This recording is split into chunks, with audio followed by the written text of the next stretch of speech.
আমার জেলা, আমার গ্রাম, আমার স্কুল, আমার কলেজ, আমার গর্ব। আসসালামু আলাইকুম, কি অবস্থা সবার? কেমন আছেন সবাই? আলহামদুলিল্লাহ, আমি অনেক ভালো। অনেকেই বলে ব্রাহ্মণবাড়িয়ার মানুষ নাকি খারাপ, তারা নাকি শুধু মারামারি করে। কিন্তু একটা কথা কি জানেন?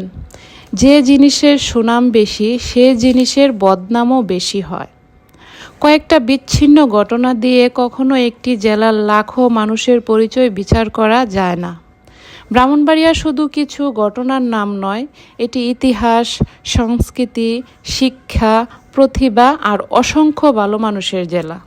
তাই কারো ভুলের দায়ে পুরো জেলার মানুষের উপর চাপিয়ে দেওয়া ঠিক নয়। একটা জেলার পরিচয় তার নেতিবাচক দিক দিয়ে নয়, বরং তার ভালো কাজ আর ভালো মানবিকতা দিয়েই হওয়া উচিত। ব্রাহ্মণবাড়িয়া শুধু একটি জেলার নাম নয়, এটি ধর্মীয় মূল্যবোধ, সংস্কৃতি এবং ঐতিহ্যের একটি উজ্জ্বল উদাহরণ। এই জেলার মানুষ ইসলামকে ভালোবাসে, ধর্মীয় শিক্ষা ও মূল্যবোধকে সম্মান করে।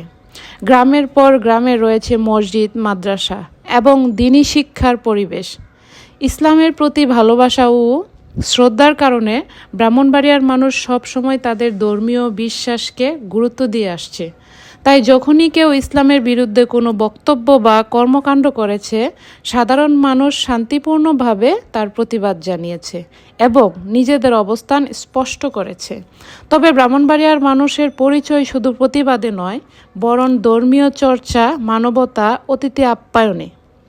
এই জেলার মানুষ ধর্মকে ভালোবাসে, দেশকে ভালোবাসে এবং নিজের ঐতিহ্যকে বুকে ধারণ করে এগিয়ে যেতে চায়।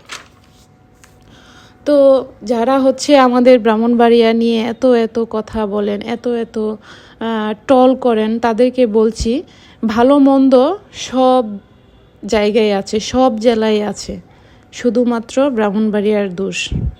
ব্রাহ্মণবাড়িয়াকে মানুষ একটু আর চোখে দেখে, কিন্তু যতটা খারাপ আপনারা আমাদের ব্রাহ্মণবাড়িয়া জেলাকে মনে করেন, এতটা খারাপ না।